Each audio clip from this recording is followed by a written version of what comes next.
मुंबई महानगरपालिकेच्या पर्जन्य जलवाहिन्या विभागातील निविदा प्रक्रियेमध्ये गंभीर अनियमितता झाल्याचा आरोप होतोय। या प्रकरणामध्ये मुख्यमंत्री देवेंद्र फडणवीसांनी तातडीने लक्ष घातले।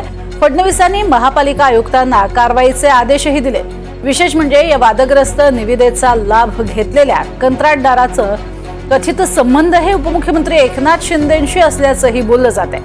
त्यामुळे महायुती सरकारमध्ये अंतर्गत संघर्ष वाढल्याचीही चर्चा रंगू लागली आहे। एकीकडे आपण बघतोय मुंबई महानगरपालिकेच्या पर्जन्य जलवाहिन्या विभागातील निविदा प्रक्रियेत गंभीर स्वरूपाची अनियमितता झाली आहे असा आरोप होतोय आणि आता या प्रकरणात मुख्यमंत्री देवेंद्र फडणवीसांनी स्वतःच लक्ष घातलंय आणि महापालिका आयुक्तांना कारवाईचे आदेश दिले।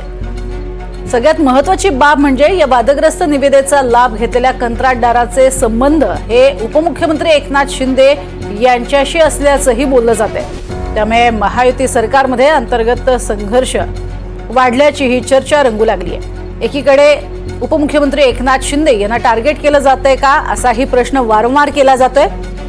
यापूर्वी आलेलं त्यांचं गाणं असेल, त्या आधी घडलेल्या अनेक घडामोडी असतील, रस्त्यांच्या कामासंदर्भात उपस्थित केले गेलेले प्रश्न असेल। अधिक माहिती घेऊयात आमचे प्रतिनिधी जुई जाधव हिच्याकडनं। जुई, एकीकडे आता आपण बघतोय की ही महत्त्वाची कारवाई आणि त्या संदर्भातले निर्देश मुख्यमंत्र्यांनी दिलेले आहेत।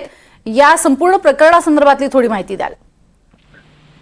प्रज्ञा, अगदीच आपण पाहतोय खरं तर ही चर्चा होती कुठेतरी हलक्या स्वरामध्ये की महायुतीमध्ये अंतर्गत वाद आहेत आणि वारंवार हे वाद समोर देखील येत गेले आहेत। असाच एक नवीन वाद आता समोर आला आहे, तो म्हणजे डीएमसी वरून डीएमसी निविदा प्रक्रियेत अनियमितता आढळून आली आहे आणि आता थेट मुख्यमंत्री देवेंद्र फडणवीस यांनी तातडीने कारवाई करण्याचे निर्देश दिले आहेत। खरं तर मुंबई महापालिकेच्या पर्जन्य जलवाहिन्या विभागातील निविदा प्रक्रियेत गंभीर अनियमितता झाल्याचा आरोप वारंवार होत आहे आणि या प्रकरणात मुख्यमंत्री देवेंद्र फडणवीस यांनी तातडीने लक्ष घालून महापालिका आयुक्तांना कारवाईचे निर्देश दिले आहेत। खरं दरवर्षी हिंदमाता आणि मडकेबुवा चौक परिसरातली पावसाळी पाणी तुंबण्याच्या समस्येवर तोडगा काढण्यासाठी महापालिकेतर्फे पंप बसवण्याची प्रक्रिया राबवली जाते।